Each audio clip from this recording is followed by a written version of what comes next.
أعوذ بالله من الشيطان الرجيم بسم الله الرحمن الرحيم أم حسب الذين في قلوبهم مرض أن لن يخرجوا الله أضغانهم ولو نشاء لأريناكهم فلعرفتهم بسيماهم ولتعرفنهم في لحن القول والله يعلم أعمالكم صدق اللہ العظیم۔ کیا گمان کر لیا ہے ان لوگوں نے جن کے دلوں میں مرض ہے کہ اللہ تبارک و تعالی ہرگز ان کے کینے کو ظاہر نہیں کرے گا۔ کل کے سبق میں بھی منافقین کے حوالے سے بات ہوئی تھی کہ وہ دونوں طرف سے نفع بھی حاصل کرنا چاہتے تھے اور دونوں طرف کے نقصانات سے بچنا بھی چاہتے تھے۔ تو اس کے لیے انہوں نے یہ طریقہ اختیار کیا کہ مسلمانوں کے پاس ہیں تو ان کے سامنے ان جیسے، کافروں کے سامنے ہیں تو پھر ان کے ساتھ ان کی باتیں اور ان کا یارانہ بھی ان کے ساتھ۔ تو اللہ تبارک و تعالیٰ فرما رہے ہیں کہ بھائی کیا ان لوگوں کا یہ گمان ہے کہ ان کا یہ بغض اور حسد اور ایمان والوں کے بارے میں جو نفرت ان کے دل میں ہے، کیونکہ ہیں تو یہ کافر۔ اچھا، یہاں ایک میں غلط فہمی دور کرنا چاہتا ہوں۔ نفاق کی دو قسمیں ہوتی ہیں، ایک ہوتا ہے نفاق عملی اور ایک ہوتا ہے نفاق اعتقادی۔ جو انسان نفاق اعتقادی میں مبتلا ہو وہ پکا کافر ہے، ظاہر ہے۔ اور ان المنافقین فی الدرک الاسفل، جو جہنم کا سب سے نچلا طبقہ انہی لوگوں کے لیے ہے۔ لیکن اتنی بات ہے کہ نفاق اعتقادی کا پتہ رسول اللہ صلی اللہ علیہ وسلم کے زمانے میں تو چل سکتا تھا، جیسے اللہ تبارک و تعالیٰ نے آپ کو بتلایا بھی۔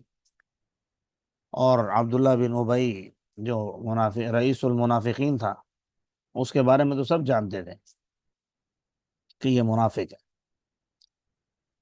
تو اور بھی لوگ تھے جن کے بارے میں آپ صلی اللہ علیہ وسلم کو بتا دیا گیا تھا۔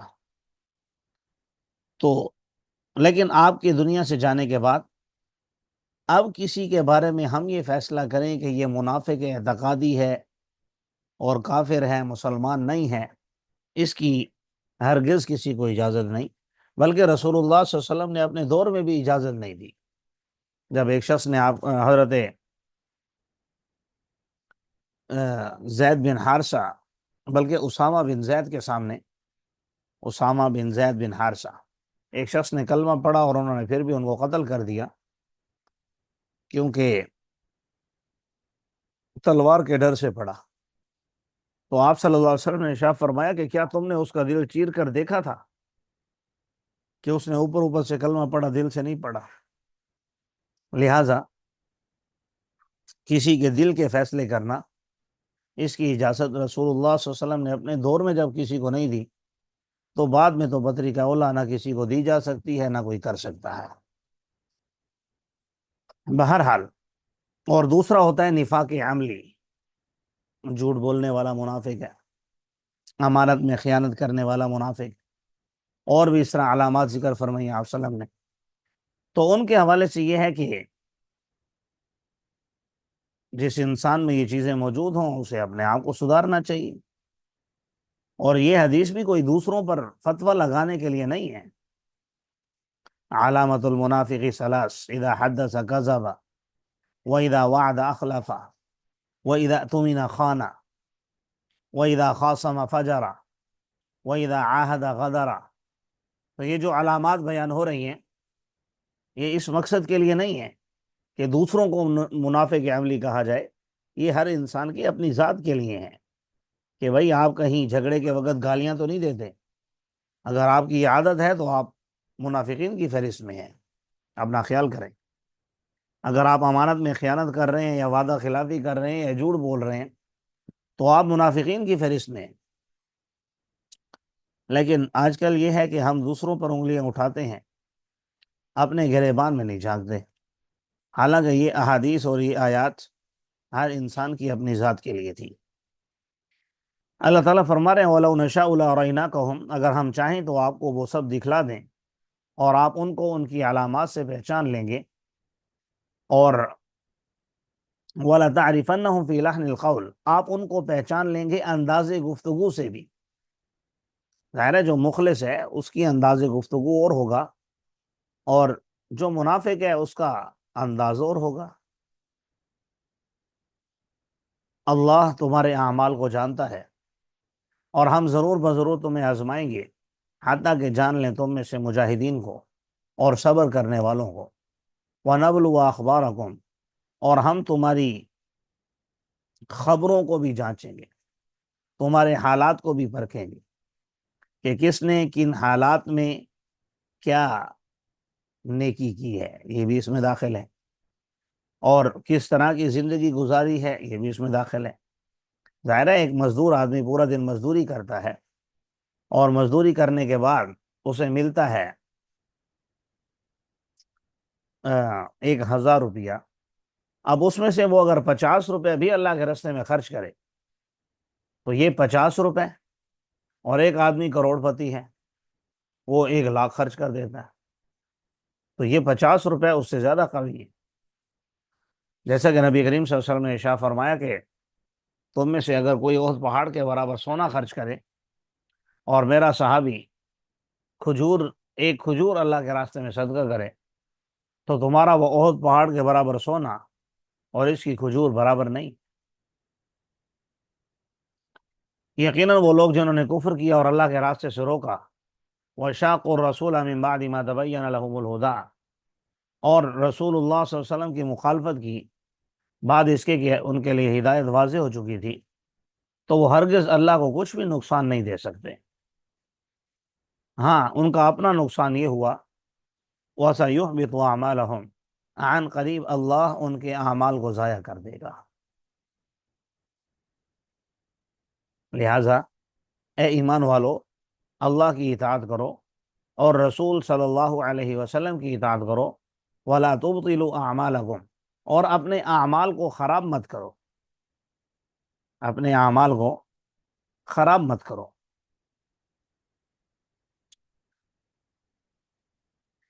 حضرت غالباً عبداللہ بن عمر رضی اللہ تعالیٰ عنہ کا قول ہے کہ ہم یہ سمجھتے تھے کہ ہم جب کوئی نیکی کرتے ہیں تو وہ ہر حال میں اللہ تعالیٰ کے ہاں قبول ہوتی ہے۔ جب یہ آیات نازل ہوئی تو ہم پریشان ہو گئے اور پوچھا کہ بھئی کون سی ایسی چیز ہے جس سے انسان کے اعمال خراب ہوتے ہیں؟ تو فرمایا اللہ کی نافرمانی، یعنی گناہ ایسی چیز ہیں جو انسان کے اعمال کو برباد کر دیتے ہیں۔ اور آج کل فی زمانہ تو سوشل میڈیا کا دور ہے، تو آج کل ہمارا موبائل، یہ جو ایک چھوٹا سا آلہ ہمارے ہاتھ میں تھما دیا گیا ہے اور ہماری ضرورت اور ہمارا حصہ بن چکا ہے جسم کا گویا، تو یہ بھی آپ کے اعمال کو برباد کر سکتا ہے۔ تو بہرحال اعمال نیک خراب ہوتے ہیں گناہ کرنے سے، اور اللہ تبارک و تعالیٰ نے پچھلی جتنی بھی قوموں کو پکڑا ہے، وَكُلًّا أَخَذْنَا بِذَنبِهِ، ہم نے ان کو عبادت میں کمی پر نہیں پکڑا، بلکہ ہم نے ان کو ان کے گناہوں کے سبب پکڑا۔ یقیناً وہ لوگ جنہوں نے کفر کیا اور اللہ کے راستے سے روکا، پھر وہ مر گئے اسی حالت میں، اس حال میں کہ وہ کافر تھے، یاد رکھو فَلَن يَغْفِرَ اللَّهُ لَهُمْ، اللہ ہرگز ان کو معاف نہیں کرے گا۔ فَلَا تَهِنُوا وَتَدْعُوا إِلَى السَّلْمِ، اور تم کم ہمتی مت دکھاؤ اور انہیں صلح کی طرف مت بلاؤ، تم ہی غالب رہو گے، اللہ تمہارے ساتھ ہے۔ وَلَن يَتِرَكُمْ أَعْمَالَكُمْ، اللہ ہرگز تمہارے اعمال کو ضائع نہیں کرے گا۔ سوائے اس کے نہیں دنیاوی زندگی کھیل کود کا سامان ہے، اگر تم ایمان لاؤ اور تقوی اختیار کرو تو اللہ تمہیں دوہرا اجر بھی عطا فرمائیں گے، اور تم سے تمہارے اموال کا سوال بھی نہیں کریں گے۔ کیونکہ انسان جب بھی کسی کی بات مانتا ہے یا کسی کے پیچھے چلتا ہے تو یہی بات ہوتی ہے کہ کہیں یہ مجھ سے پیسے نہ مانگ لے۔ تو فرمایا کہ اللہ تعالیٰ تم سے تمہارے مال کا سوال نہیں کریں گے، کیونکہ این یسألکموہا فیحفکم تبخلوا ویخرج اضغانکم، اگر وہ تم سے اس کا سوال کرے مال کا، فیحفکم، اور اس میں اصرار کرے، چمٹ جائے تمہیں، تو تم بخل کرنے لگو اور تمہارا کینہ ظاہر ہو جائے۔ اوپر کہا تھا نا کہ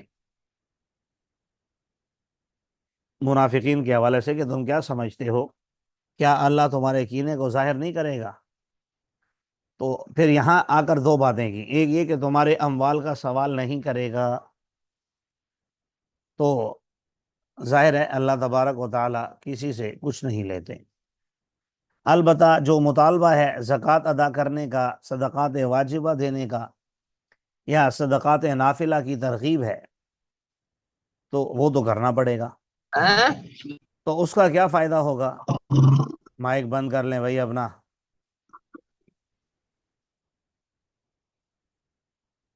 وسیم صاحب،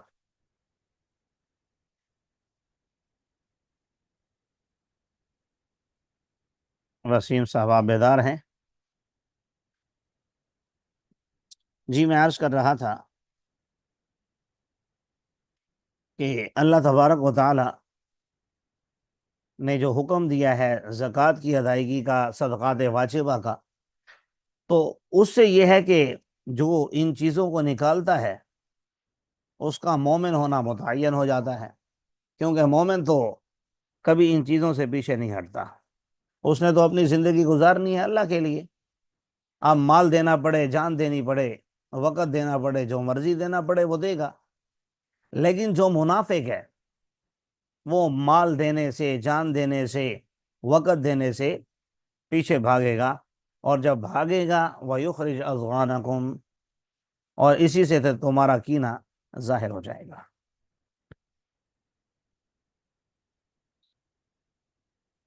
ہاں انتم ہؤلاء تدعون لتنفقوا فی سبیل اللہ، کہ تم ایسے لوگ ہو کہ تمہیں اگر بلایا جائے تاکہ تم اللہ کے راستے میں خرچ کرو، تو تم میں سے بعض بخل کرنے لگتے ہیں، اور جو بخل کرتا ہے اس کے بخل کا نقصان اس کی اپنی ذات کو ہے۔ واللہ الغنی وانتم الفقراء، اللہ بے نیاز ہے اور تم سب اللہ کے محتاج ہو۔ اگر تم پیٹھ پھیرو گے، یستبدل قوما غیرکم، اللہ تمہارے علاوہ کسی اور کو لے آئے گا، ثم لا یکونوا امثالکم، اور وہ تم جیسے نہیں ہوں گے۔ اللہ تعالی ہمیں عمل کرنے کی توفیق عطا فرمائے۔